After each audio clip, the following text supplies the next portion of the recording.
اعوذ باللہ من الشیطان الرجیم بسم اللہ الرحمن الرحیم۔ السلام علیکم ناظرین، سرزمین فلسطین کی تحریک کی طرف دیکھیں تو یہی بہت مقدس اور قدیم سرزمین ہے۔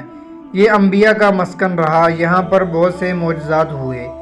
سرزمین فلسطین کی تحریک کی طرف دیکھیں تو یہ بہت ہی مقدس اور قدیم سرزمین ہے۔ حضرت ابراہیم علیہ السلام یہاں آئے اور اپنے بیٹے حضرت اسحاق علیہ السلام کو بیت المقدس میں آباد کیا، اور ان کی قوم بنی اسرائیل تھی۔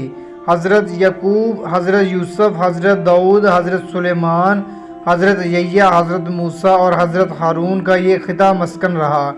یہاں پر حضرت زکریا کے محراب موجود ہیں۔ حضرت عیسیٰ علیہ السلام کی پیدائش یہاں ہوئی۔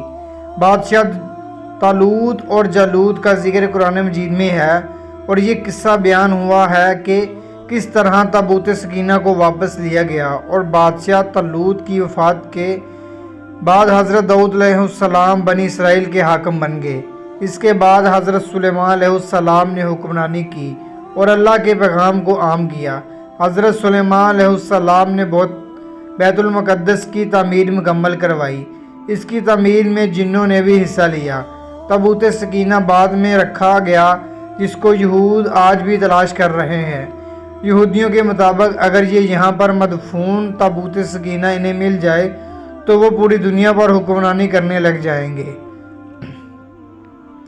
جب اللہ تعالیٰ نے معجزاتی طور پر حضرت محمد صلی اللہ علیہ وآلہ وسلم کو معراج کا سفر کروایا تو آپ کو مسجد الحرام سے مسجد الاقصیٰ لے جایا گیا۔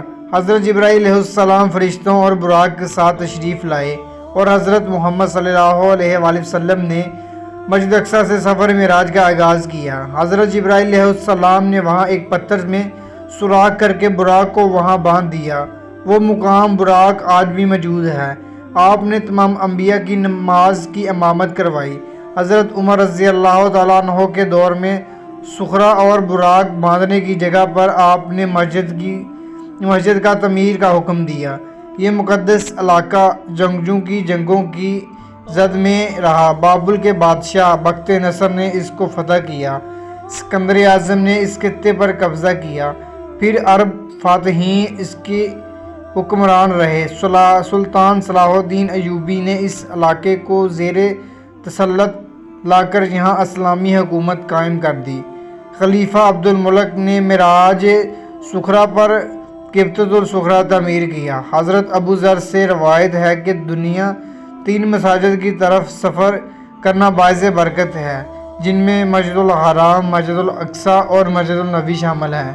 اس احاطے میں مسجد الاقصیٰ، مسجد القباء، مسلح مروانی، مسجد البراق اور مینار قائم ہیں۔ یہاں پر انبیاء کرام کی نشانیاں موجود ہیں۔